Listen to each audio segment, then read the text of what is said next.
Yes, you guys have popped up. Now we're going to bring Mr. Jack Freeman on. Woo! Okay, well, you can fix that. Thank you. Awesome.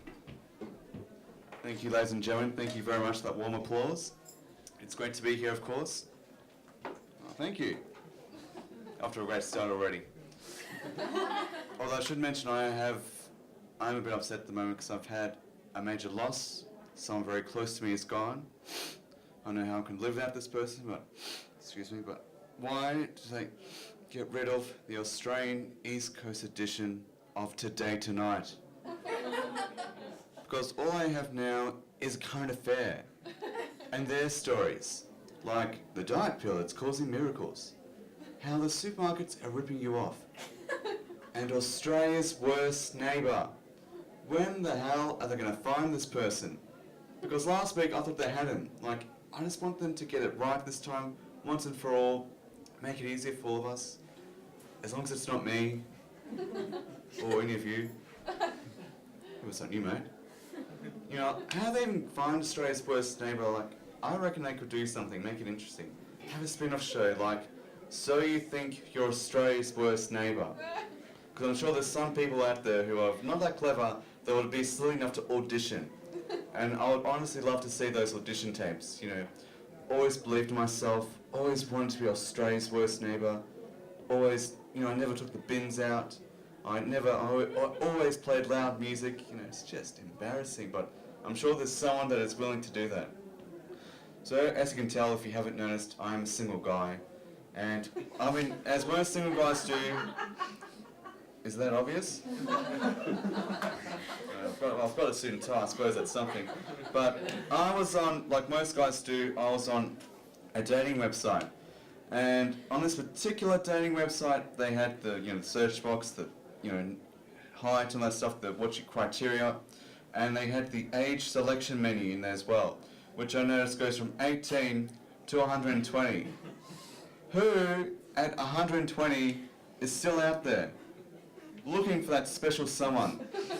That one-of-a-kind person, and actually looking for so long, they're 120. Let me tell you something. If you're 120 and on a dating website, maybe they should raise the retirement age to like 110, 115. Forget 70. 70, you're just starting out. You know, 85, you're having a midlife crisis. But, you know, put that in Guinness World Records. And I suppose if you're 121, you've just missed out. But I can't even imagine a 120-year-old on a dating website. Like, you know, just sitting there with their pants all the way up to here, you know, feet not even touching the ground, you know, looking at the computer screen, which I'm sure is maximised to 1,000% for them. And what does it say in their about section, you know, the profile? Not dead yet? And their profile picture. You could probably count their teeth on just one hand, okay? And honestly, what the hell are they looking for in their ideal partner at that age? As long as they're alive and breathing, I suppose. But honestly, if they did find someone, how'd that go? Because at 120, you have come from a completely different era. Like when telegrams, Morse code were the way to communicate, or when the trains actually ran on time. Well, I hope. There were less people back then. But, you know, to any 120-year-olds in the room tonight, you know who you are. First off, can I say it's past your bedtime, but don't feel bad for what I'm saying. You know, you can go out there, just don't take them to bingo every time, please. You know, it's a crazy world, you know. Just everything, like even myself, I was on the train alone coming here tonight, and sitting there, just and out of nowhere, a random guy came up to me and started yelling. He was like, "Mate!"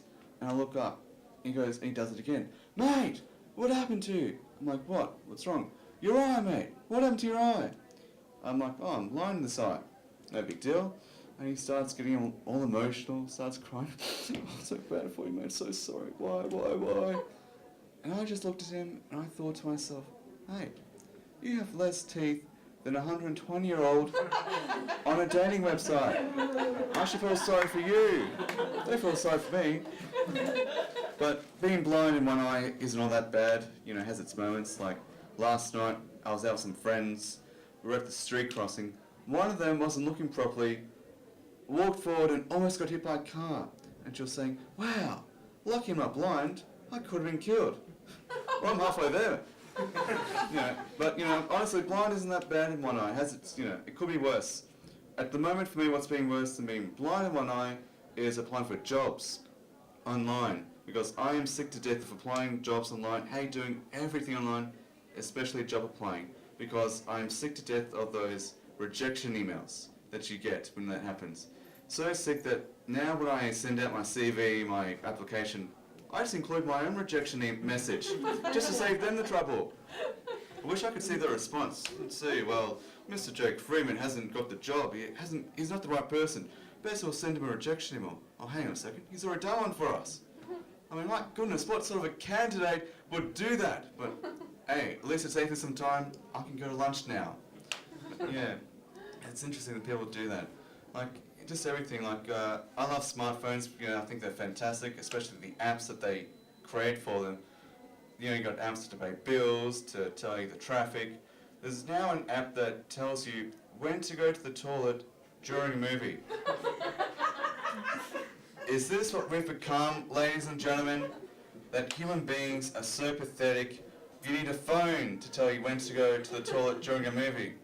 Like, I love to meet the guy that came up with the idea. Clearly, he had some serious issues going on, thinking, this is the greatest app of all time, this is gonna, he's gonna save the world, but, it's just not I just don't understand the concept, Honestly, you're sitting there watching the movie, you're eating your popcorn, and out of nowhere, this is supposed to happen. Psst, Jake, now's the time to go to the toilet. Yeah, action's up for another 20 minutes, go for it. Like, seriously, what the hell? And they even gives you like a running synopsis when you go to the toilet. I mean, how long are you there for to, you're at the urinal, oh, so they killed the guy after all. I knew it was the bad guy. I mean, please, I just don't think it's a really suitable app. Although, having said that, some of you are probably thinking you need this app. Some of you already have this app. It's a silly app to have, and even more silly is the name of the app. Would you like to know the name of the app? The name of the app is Run P. Like in Forrest Gump. Run P, run, go, 2 minutes. Yours for just $4.99. But I've got an idea. Why not go to the toilet before or after the movie? Just apps, all that stuff, technology, we're crazy for it. Especially with selfies. We all love selfies, right guys? Be honest. Yeah. Thank you. Everyone's crazy for the selfies these days. Selfie this, selfie that. Spare a thought for Robert Cornelius, though, who, according to Wikipedia, took the world's first selfie back in 1839. And I've seen it. It's up there on the internet. And in the photo, he's like this, really miserable. Maybe because he's just realised that Instagram doesn't exist in 1839. Poor Rob got all excited for nothing, oh, this is great, I'm going to take the world's first selfie. Just set up the camera here, plug it in, take the photo, and then I'm going to Instagram it to my friends. I'm too early. I just felt so sorry for the guy, just all excited for nothing and passionate about making history. This is something that should be in museums and galleries and all that, along with the Michelangelo statue and whatnot and the Mona Lisa painting. But although I don't think, just even that, back then when he took photos, especially selfies, it took 40 minutes. So 40 minutes of doing this. I'm sure I could do something worthwhile. But, I'd like to see more selfies from 1839, Check out this selfie for myself and my, new horse and carriage. Check out, I took a selfie of me and my new quill pen and some parchment. Here's a selfie, my beard I grew, it's so long, itchy, but I've done it anyway. I would hate to have a beard, especially when you sneeze. I think that's the worst. Although I think the worst when you sneeze, when you think you're going to sneeze and you actually don't, that's even, I just hate that, don't you? You get that, you think to yourself, oh, you go around and tell people, all right, everyone clear out, I've got to sneeze, you run away from everyone, you grab a tissue box, you isolate yourself. Nothing. You know? You're like, that was it. Nothing happened. I got excited, you know, went here, went there, told everyone, and nothing happened. It's just annoying. You know, I just hated that, you know, getting colds, getting sick, especially for me, because as a kid, I was a really fussy eater. Really, I was. Like, if a stranger tried to offer me some lollies, in the end, they would just give up on me. They're like, hey, you know, hey kid, you want a chocolate bar? Well, I'm a fussy eater. I'm also lactose intolerant, sucrose intolerant, lactose intolerant, fructose intolerant. What are my options? Forget it, kid, I'm out of here. I'll find someone else. Now, I was a fussy eater. I was, you know, just didn't eat any vegetables, whatever. So my parents went out and got some giraffe medicine that contained vitamin C or whatever that stuff. Which is what you want to give your kids, right? You know, giraffe medicine. You know, it's bad enough I'm, you know, short and skinny and weak to compare me or make me look like a giraffe.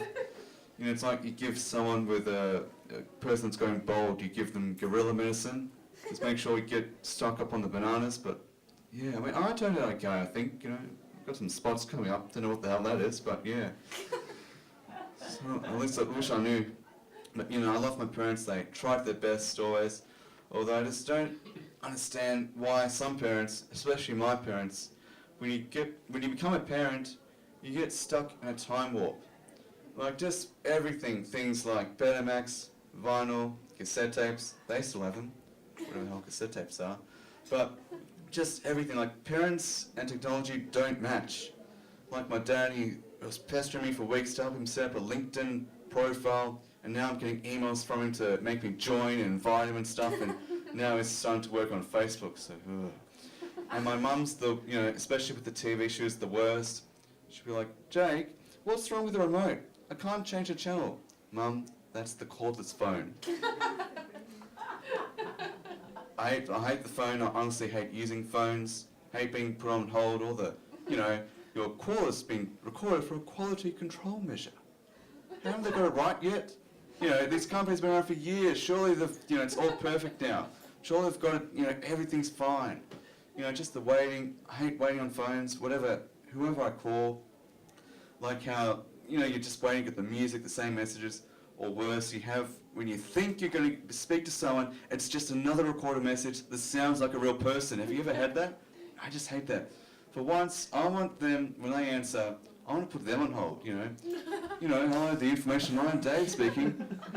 Sorry, we're going to put you on a queue now. Your call's important to us. We'll get back to you as soon as we can. But I know what it is with the home phone at my house, that when it rings, it just turns everyone crazy. You know, that phone rings at home, it's like a war zone. You don't have much time to, it's like trying to disarm a bomb. You don't have much time to disarm it, and if you miss it, everyone gets annoyed. Although hopefully in my family no one dies. But that phone rings, everyone is going crazy. It's like, someone get the phone, answer it. There's a call this phone by the stairs, get it, someone. You just go absolutely crazy for the phone when it rings. You know, like our house, it happens at the time. Jay, get the phone. I'm running to the phone. You're knocking over chairs. And you know, you're jumping, running like Indiana Jones. And finally, you get the phone with that one ring left. You're panting like you're on The Biggest Loser. Hello, Jake speaking. Hi, are you interested in changing to a better phone company with a better provider? As long as I don't have to hear people like you calling me. I just hate it. It's the worst. But guys, you have been so fantastic tonight. I hope you enjoyed it, and thanks for watching. Thank you so much.